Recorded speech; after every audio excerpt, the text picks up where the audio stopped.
Pernah nggak sih kalian merasa capek padahal dalam ngapa-ngapain gitu? Nah, kita akan bahas fenomena ini dalam podcast kita kali ini, yaitu komunikasi insight.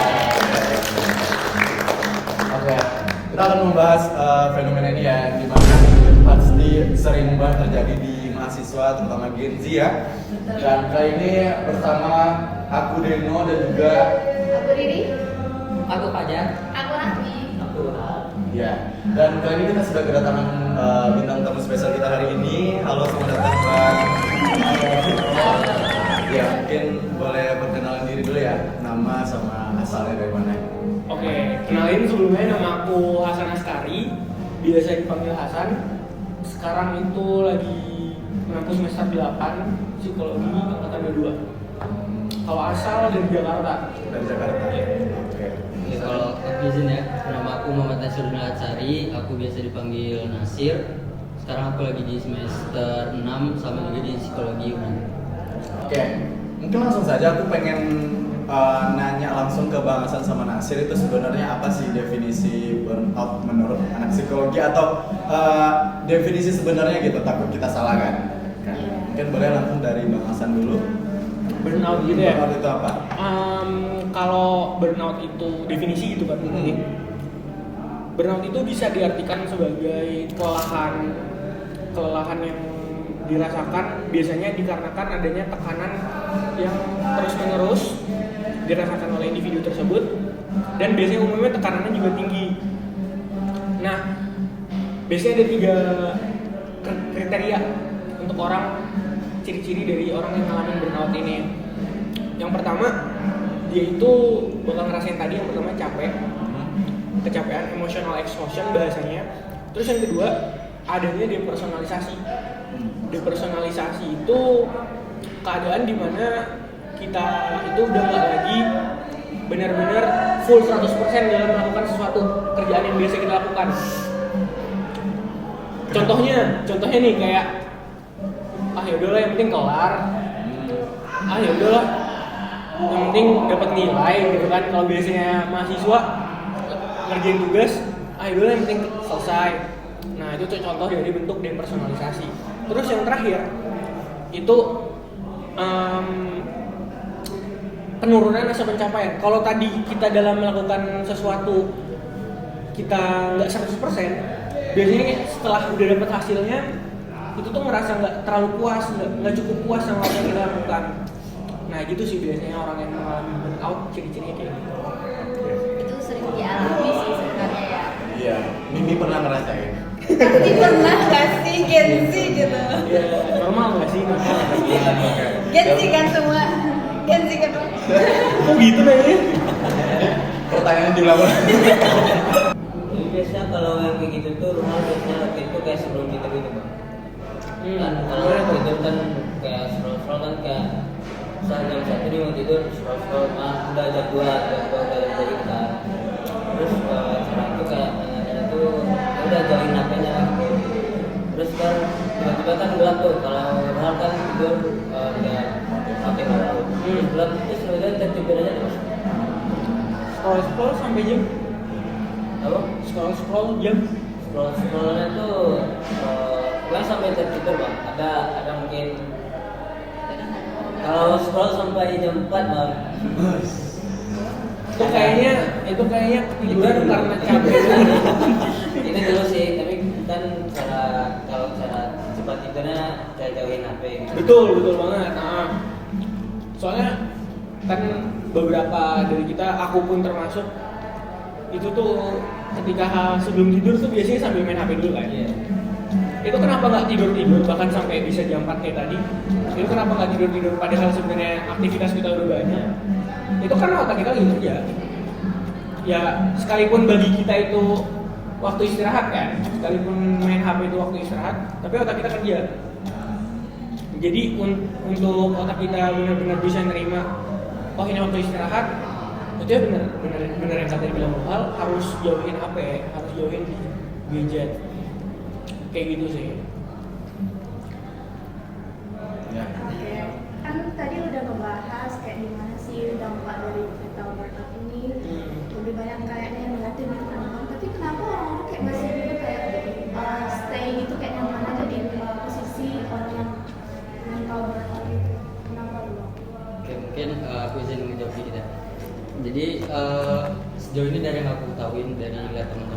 sama orang-orang yang di sekitar aku deh. Banyak dari mereka yang udah sadar kayak tadi bilang kayak mereka tuh lagi burnout atau memang lagi kecapean secara emosional ataupun secara fisik, tapi mereka nggak tahu caranya istirahat. Jadi kayak mereka udah tahu, oh kayaknya aku nih lagi kecapean secara mental deh, pikiran aku banyak, tapi mereka itu malah kayak doom scroll tadi, malah rebahan bukan yang kayak istirahat beneran, tapi malah yang rebahan sambil scroll kayak Bang Sen bilang tadi.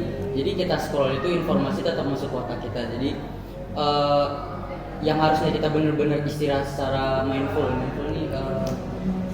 secara sadar, secara apa ya, 100% istirahat ya kan. Nah yang kayak kita harusnya bener-bener istirahat baik dari pikiran atau fisik, tapi malah karena ada scrolling itu banyak informasi yang masuk dan malah cenderung nyebar kemana-mana. Misalkan lagi scroll tengah malam, banyak yang bilang tengah malam ini kan jam rawan ya, muncul misalnya quotes-quotes galau atau potongan-potongan drama-drama yang sedih-sedih gitu kan. Bukan racun. Nah itu kan nanti malah otak kalian kemana-mana, dan kadang mungkin yang lagi galau atau yang lagi banyak pikiran malah relate nih kayaknya, malah mikir ke sana. Nah itu tuh secara nggak sadar bakalan Pelaku ya. bakalan numpuk dan ya cenderung akhirnya mereka bingung sendiri, kok gue udah istirahat tapi nggak bisa keluar dari burnout ini ya gitu. Lebih ke mereka bingung cara ini sih, cara ngatasin burnout. Karena udah kelebihan informasi ya. Tapi aku kadang kalau rebahan sih emang nggak afdol kalau nggak scroll kan. Emang kesukaannya itu. Kalau Kesukaan apa kebiasaan? kebiasaan sih kayaknya. Kebiasaan buruk. Oke, kalau menurut Bang Hasan sendiri gimana? Soal Iya sama. kebiasaannya. Bukan. Enggak. Yang pertanyaan dari Riri itu misalnya orang gimana kok masih stay di sana gitu. Cukup menjawab sih sebenarnya yang dibilang sama Nasir itu udah bener banget, aku setuju banget. Cuman mungkin tambahannya agak ada di, selain karena mungkin beberapa dari orang udah sadar kalau misalnya ngalamin burnout, tapi di beberapa kesempatan tuh bukan sadar karena dia ngalaminnya mental burnout. Bisa jadi yang dialamin ya, oh gue lagi capek, kayak gitu nggak sih? Oh saya lagi capek, udah tidur, capek main ML yuk, gitu ya nggak sih? Capek main ML siapa tuh? Yang ada orang begitu. Emang nggak ada? Apa cuma aku yang nggak? Piknik. Ya enggak, tapi kadang kan kayak gitu kan.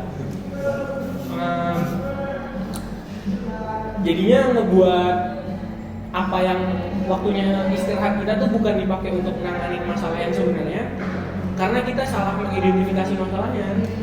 Karena bukan capek itu nggak general semuanya tuh sama gitu kan, kita sering nyamain kan. Capeknya tentang apa tuh itu perlu kita tahu juga.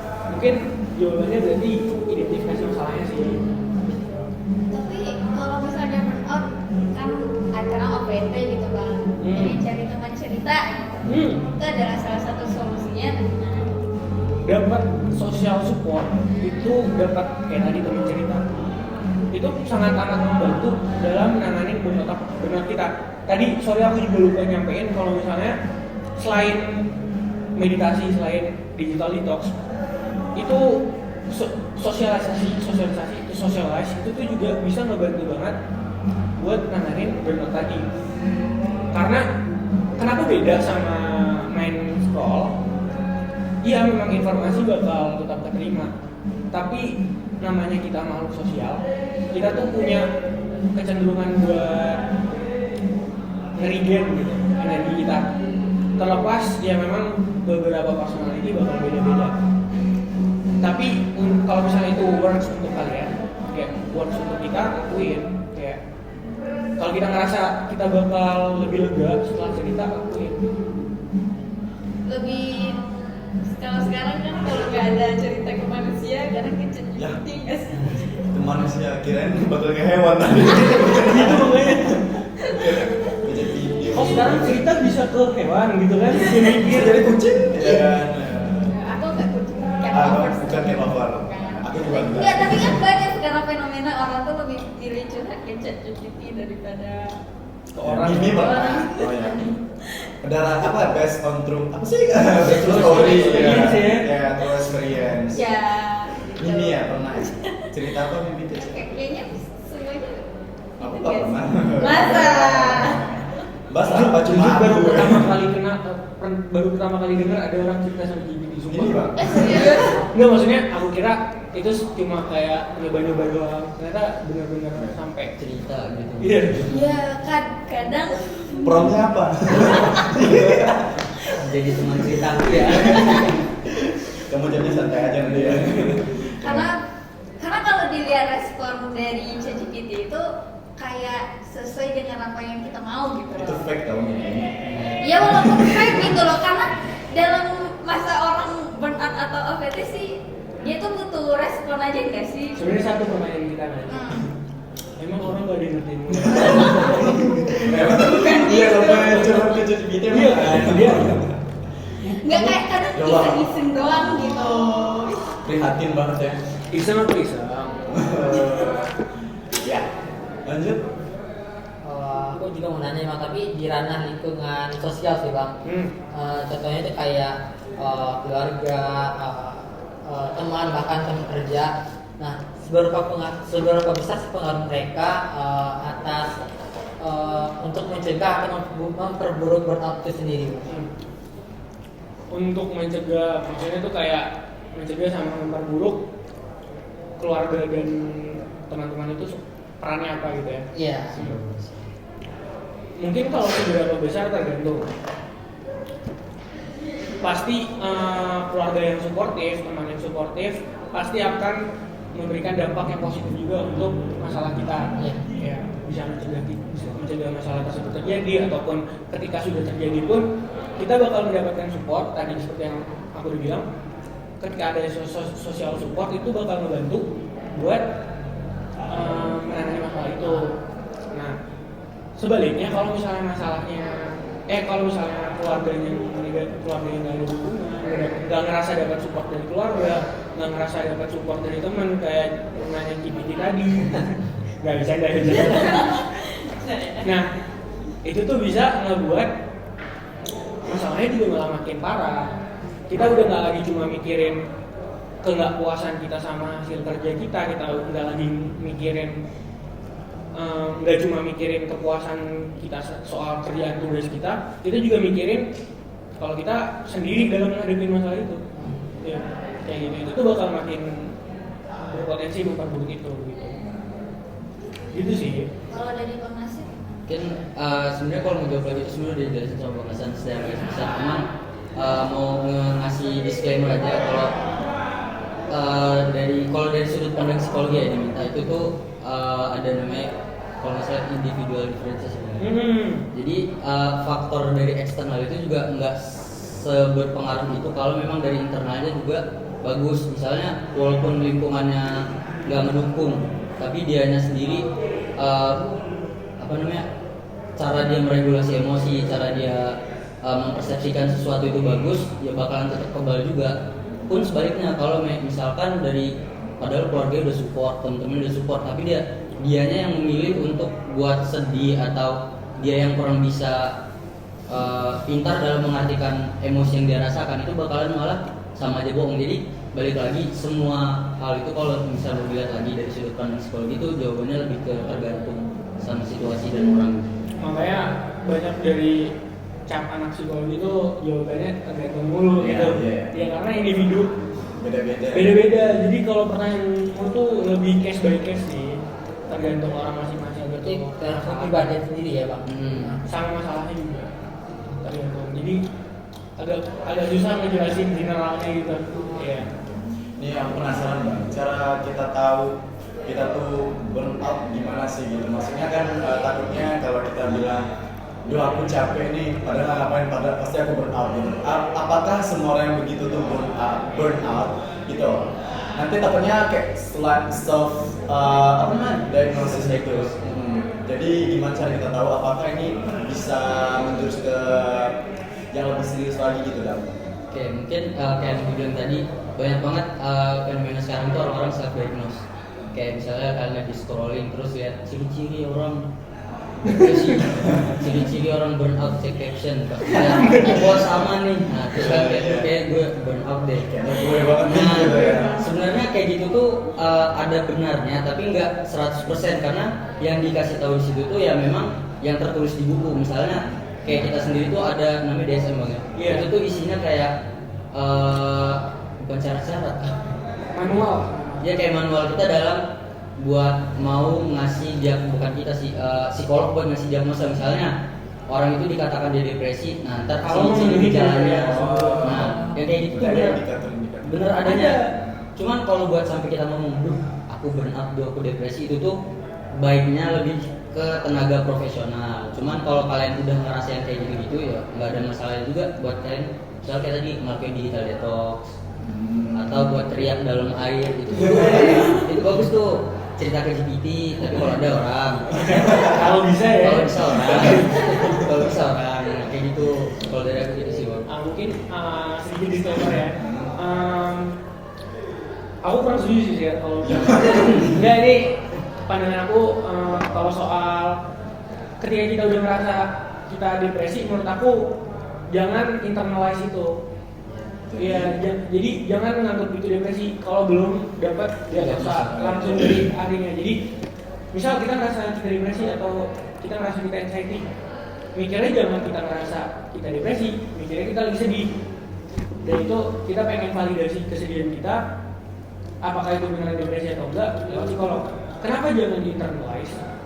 Karena kalau dia di-internalize, kita pemikiran kita jatuhnya, oh kenapa aku kayak gini? Karena aku depresi. Oh kenapa aku bisa sedih-sedih terus? Karena aku depresi. Jatuhnya bukannya, padahal awalnya niatnya kan pengen sembuh ya, iya kan? Semua orang yang sakit niatnya pengen sembuh, malah mewajarkan sakitnya itu, malah mewajarkan permasalahannya itu. Padahal kan harusnya permasalahan tersebut ditangani ya, ini disembuhin gitu. Iya. Kalau menurut Abang nih bagusnya kita tuh pergi ke psikolog tuh pas udah mulai ada ciri-cirinya muncul, atau kayak bahkan pas kita lagi nggak ngerasa ada apa-apa nih, kita tuh bisa gitu konsul atau gimana. Gue dulu ya.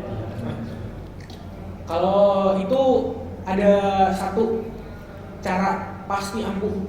Apa tuh? Cara satu pasti ampuh. Trik jitu 100% pasti lulus SBMPTN. Waduh. Bisa Salam Pak. bersama tutor kita. Lanjut Pak. Jadi Maaf. trik satu ya, itu kita datang ke psikolog, itu clue-nya kalau misalnya kita udah ngerasa kita bermasalah, kita punya pikiran kita bermasalah aja, itu adalah syarat yang paling tepat untuk ke psikolog. Jadi jangan nunggu benar-benar mengasihkan diri, benar-benar Jangan tunggu sampai parah lah ya. iya, jangan tunggu sampai parah.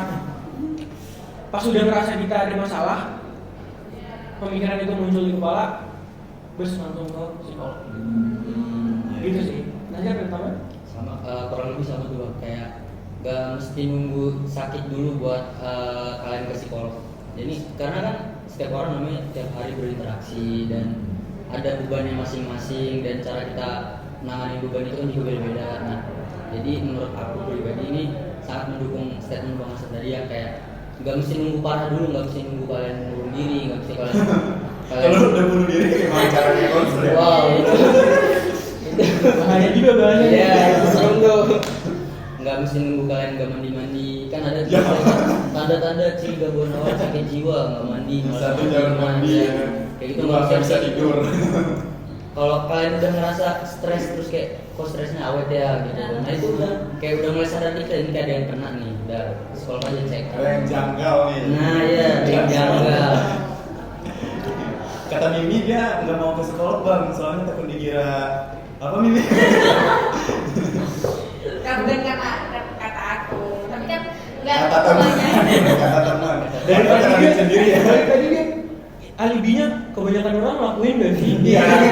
Dia tuh pengen banget banyak orang yang ngerjain sama kayak dia. Itu apa Bang? Coba diagnosa Bang. Itu burnout kali ya. Itu nanti kalau aku udah punya lisensinya datang ya.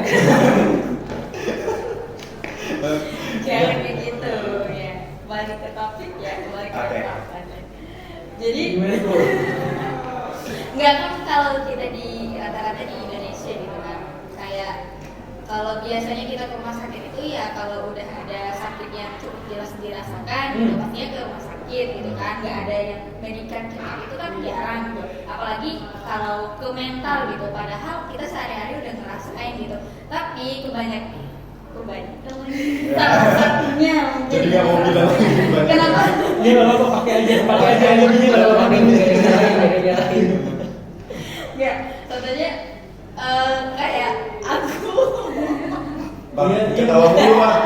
Enggak, sumpah takut. Jujur takut. Ya kayak aku kan kenapa kayak udah ngerasain salah satu ciri dari burnout itu kali ya.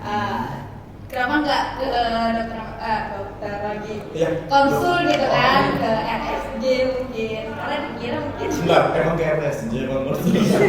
bisa kan. Kirain, oh iya, maaf. Iya. Lanjut.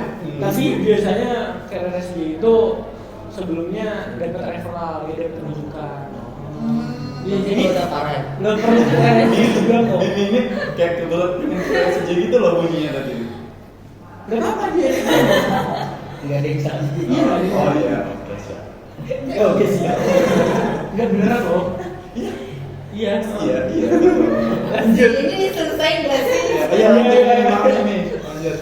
Nggak kenapa banyak lagi. Iya nggak apa-apa. Nggak apa-apa. Nggak ada salah satu teman aku juga. Iya. Ini beneran. Iya. Kayak Iya. Enggak, ini beneran. Iya. Nah, jadi dia tuh sempat ke psikiater gitu, tapi ada ke psikolog juga, tapi sampai tidak ke psikiater gitu kan. Ketawa lagi. Nah, jadi dia cerita sama aku, cuma kayak nadanya tuh berasa kalau pergi ke psikolog, ke psikiater itu rasa aib gitu loh Bang. Nah, padahal itu kan kalau dilihat itu salah satu hal normal gitu kan, tapi kalau di Indonesia dilihat belum hal normal, jadi seolah-olah itu aib kalau kita kesana gitu konsul. Yang pengen ditanyain adalah Nah, jadi itu bagaimana? Apa sih tadi? Kan dia yang marahin. ya enggak itu kan Iya, aib. jadi Iya. gimana maksud ininya gimana? Nah, jadi Menurut aku gimana Bang? ya mungkin ya kembali lagi. Oh, gitu. Jadi Bang, menurut silakan dikasih Bang. Jadi menurut aku kalau itu ya memang stigma karena ketidaknormalan itu, maksudnya itu karena tidak dibiasakan sebelum ada masalah yang jelas itu kita datang ke psikolog, jatuhnya orang ya masih bakal terus mengadopsi stigma itu, masih bakal terus mengadopsi pemikiran kalau misalnya datang ke psikolog tuh ya tadi kan bercanda jokes-jokesnya ke RSJ gitu ya kan, padahal tuh nggak semuanya kayak gitu dan nggak perlu kayak gitu. Jadi ke RSJ itu jadi stigmanya itu Bentar, RSJ sama stigma tuh jauh loh Bang. jauh ya, bisa ya. Kayak RSJ. Lanjut ya, isi lanjut ya. Iya. Jadi tanggapan aku soal itu dimulai dari kita sih. Kalau dari diri sendiri masih mau mengadopsi stigma itu, masih mau termakan sama kemunduran berpikir kayak gitu, ya sampai kapanpun nggak akan selesai pemikiran kayak gitu. Jadi tuh mulai dari diri kita sendiri untuk sadar kalau misalnya datang ke psikolog itu adalah hal yang normal, hal yang wajar, karena semua orang pasti punya masalah. Punya masalah semua di sini. Punya. Ini kayaknya nggak sulit tahu mulu. Bahagia banget. Iya, tapi itu kayaknya masalah deh. Tapi di luar konteks ya. Nah, sama aku juga mau revisi apa yang aku omongin tadi. Soal masalah itu sekaligus menjawab yang tadi. Masalah itu di masalah mental itu kan nggak kelihatan. Iya. Itu nggak kelihatan. Jadi jangan nunggu jadi masalah. Ya sampai kelihatan ya. Bisa juga pemikirannya terserah. Cuman menurut aku jangan sampai itu jadi masalah yang benar-benar di keseharian kita itu ada terus. Ya kayak contoh, ya gimana? Iya kayak contoh burnout. Itu jangan nunggu sampai kita jadi benar-benar nggak berfungsi secara normal gitu. Kita jangan sampai kita jadi udah nggak ngerasa puas nih sama apa yang kita kerjain. Itu jangan dibiarin kalau udah kayak gitu. Jangan sampai itu menjalar ke kita yang makin minder sama hasil kerjaan kita. Jangan sampai kayak gitu. Nah, maka dari itu minta bantuan orang lain. Kalau perlu minta bantuan ahli profesional itu makanya menurut aku adalah bentuk dari kebebasan bukan kebebasan sih, lebih ke kemajuan berpikir kita. Kalau misalnya kita setelah sadar sama hal itu tuh kita langsung psikolog, itu menurut aku keren. Kalau menurut Nasir? Dari aku kenapa banyak orang kayak gitu ya? Ini aku bahas dari sisi kenapanya. Karena di Indonesia sendiri mungkin ya, terkhusus di Sumbar ini juga kayaknya masih banyak pemikiran kayak Bang Hasan bilang kalau RSJ itu sebuah hal yang aib gitu ya, tabu gitu. Padahal ke rumah sakit juga kalau gitu kita balikin aja. Ke rumah sakit berarti aib juga dong. Karena mereka sakit terus pengen sembuh. Kan KRSJ juga gitu, cuman bedanya sakitnya aja. Yang satu sakit fisik, yang satu sakit mental. Jadi sebenarnya yang kayak gitu bisa diubah. Tadi yang satu dari diri sendiri dulu, cara membuat kita pola pikir, dan juga mungkin lebih difokalkan lagi aja ke orang-orang. Mungkin kalau ke masyarakat luas terlalu berlebihan ya, ke orang sekitar kita aja deh. Kayak lebih aware sama apa yang mereka alami, atau juga kayak ya udah sekedar mereka nih kayak capek deh, dan mereka udah ngeluhin tuh lama-lama kan, kayak ya udah kenapa nggak coba konsul aja ke psikolog atau ke RSJ aja, karena di RSJ ada psikolog. Itu nggak perlu kayak kayak RSJ gila nih nggak perlu kayak gitu. Jadi Itu pemikiran lama. tolong ditinggalkan pemikiran seperti itu karena udah makan banyak korban kan. Nggak nyampe. Nggak nyampe. Apalagi ada juga stigma mungkin yang sampai sekarang masih ada tuh kayak cowok nggak nangis, cowok nggak cerita. Nggak zaman sih. Itu kayak lebih banyak penyebab salah satu banyak yang ke sekolah tuh cewek-cewek ya, mungkin kayak cowok nih, aduh gengsi ya, masa gue cowok mau cerita ke sekolah. Terus katanya yang paling banyak gila tuh cowok ya, gitu. Enggak. Kita tahu. Jujur nggak sempet nyari data itu. Itu aja datanya. Di TikTok. Terus percayaaja.com gitu. Percaya aja. Berarti emang maksudnya harus divalidasi ya Bang? Ya, kayak bahagia kan harus Ya. divalidasi. Kalau kebanyakan bahagia itu bukan masalah.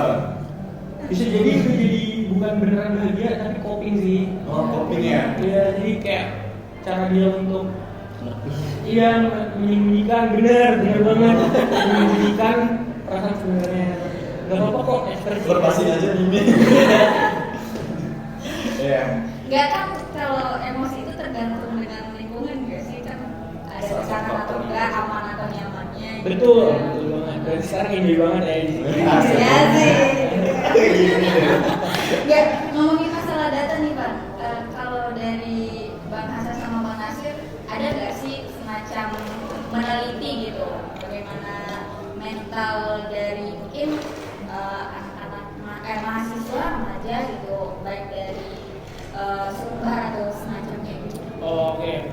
Sebenarnya kalau ngumpulin data survei dan segala macam, khususnya untuk masalah burnout itu aku pernahnya tapi di dunia kerja. Ya, jadi waktu itu salah satu keperluan tugas mata kuliah juga, aku ngumpulin data untuk mengenai burnout di salah satu perusahaan di Padang untuk ditangani melalui modul psikoedukasi. Jadi sebenarnya niat awalnya nggak menangani burnout, kami identifikasi dulu masalah yang ada di perusahaan tersebut, karyawannya apa.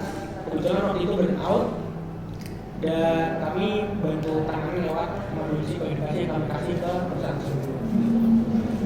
Kurang lebih psikoedukasinya tuh tentang apa aja yang harus, nggak itu beda sama apa yang aku jelasin di sini, tapi bedanya untuk skala dunia kerja gitu.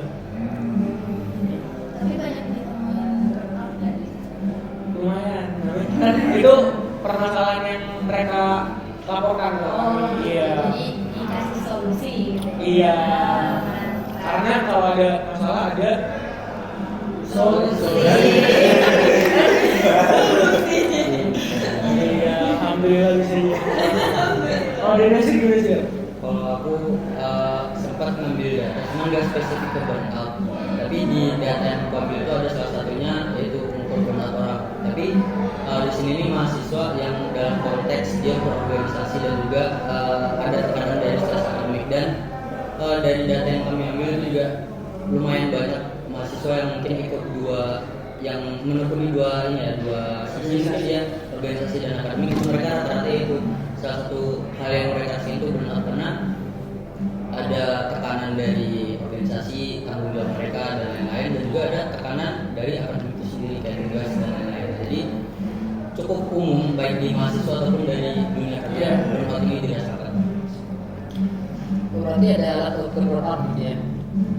Ada Ah. alat ukur kayak nggak beda. Enggak, masih banyak Iya. udah nanya, karena kalau nggak nanya kan kita jadi nggak bisa ngasih tahu dia yang benar enggak. Iya. Masih banyak udah nanya. Jadi di psikologi itu ada ada skala, ada juga lewat kuesioner pertanyaan terbuka. Iya, jadi ngumpulin datanya itu banyak caranya sebenarnya, nggak cuma dua. Bisa lewat observasi dan bicara sebanyak banyaknya. Nah, untuk aku pribadi waktu itu yang datanya lewat pertanyaan terbuka dan wawancara ulang. Itu sih kalau nggak salah waktu itu. Kalau aku pakai karena masih buat konstruk itu masih pakai Google. Jadi kayak memang ada buku di print, isinya tuh kayak pertanyaan. Jadi kuesioner ya. Jadi kuesioner cuma pakai skala gitu, 1 sampai 5. Oh iya. Jadi anak kamu gitu kan ya. Katanya 1 sampai 5. Ya, karena aku juga sering sih dapat kuesioner dari anak psikologi. Oh iya. Pasti anak psikologi itu identiknya ya hyper kuesioner gitu. Kamu ngebantu banget burnoutnya kami. Oh iya. Tapi kalau Bantu mahasiswa burnoutnya ya. psikologi sama nggak sih sama mahasiswa FKG gitu kan? Lah. Kalau psikologi Jadi kamu nggak jadi pasien sih kalau kamu. Gak kasihan sih bahasanya sih. Apa dong? Ya peserta aja Tes. ya. Oh, tes. oh resi. testimoni. Testimoninya emang lewat dari kuesioner. Gak testimoni. Jadi Kita ngejudge mimpi ngejudge. Dia terlalu enjoy. Iya, terlalu enjoy sih. Ya, Ini Testi itu. Fokus. ada tester, ada testi. Iya. Jadi kalau tadi kan FKG nyari pasien, karena kan lagi nyari buat menangani masalah kan. Iya. Di psikologi itu nggak selamanya masalah juga guys, nggak selamanya masalah mental, nggak juga. Jadi kalau yang kami cari itu biasanya testi, karena kami ingin ya ngumpulin data aja untuk segala macam hal. Ya, mungkin terakhir ya kita minta closing statement dari Bang Hasan dan juga Nasir. Boleh silakan siapa yang mau duluan. Nasir dulu. Kalau dari Semuanya diam. Serius dulu, Kalau dari aku sih paling karena topiknya burnout ya, sama tadi ada disenggol juga terkait stigma itu, mungkin buat teman-teman, nggak teman-teman sih, semua orang yang teman terpilih ini lebih aware lagi sama orang di sekitar, apalagi sama diri sendiri juga. Kalau memang udah ngerasain sebuah hal yang janggal dari emosi kalian, itu lebih baik dicari lagi informasinya. Kalau memang butuh bantuan profesional silakan banget. Dan juga salah satu hal yang penting itu kalian harus pahami kalau nggak semua emosi itu emosi jelek itu nggak selamanya jelek. Jadi kadang kita juga butuh emosi jelek buat terhindar dari hal-hal yang jelek. Contoh kayak kalian kalau emosi ya udah emosi dilampiasin, cuman lebih dipilih lagi tempat dan cara kalian melampiasinnya. Itu sih, karena kalau kalian pendam benar-benar ya ujung-ujungnya tadi burnout. Kelas. Saking kelasnya dari aku dikit banget. Iya. Ya. Karena nggak perlu ditambah lagi omongan dia Oh. udah terang. Udah. Udah aja. Langsung Bang. Langsung. Silakan. Em, Wih. Lanjut Bang. izin selesai dulu. Baca. Semua mahasiswa, menurut aku satu hal yang paling membedakan mahasiswa dari siswa itu adalah mahasiswa sebagai agent of change. Dan singkat aja soal kita dalam menghadapi masalah kesehatan mental itu, dari kita sebagai mahasiswa harus menjadi penggerak dalam merubah stigma-stigma yang ada. Karena kalau bukan kita, siapa lagi? Kata-kata. Gitu aja sekian.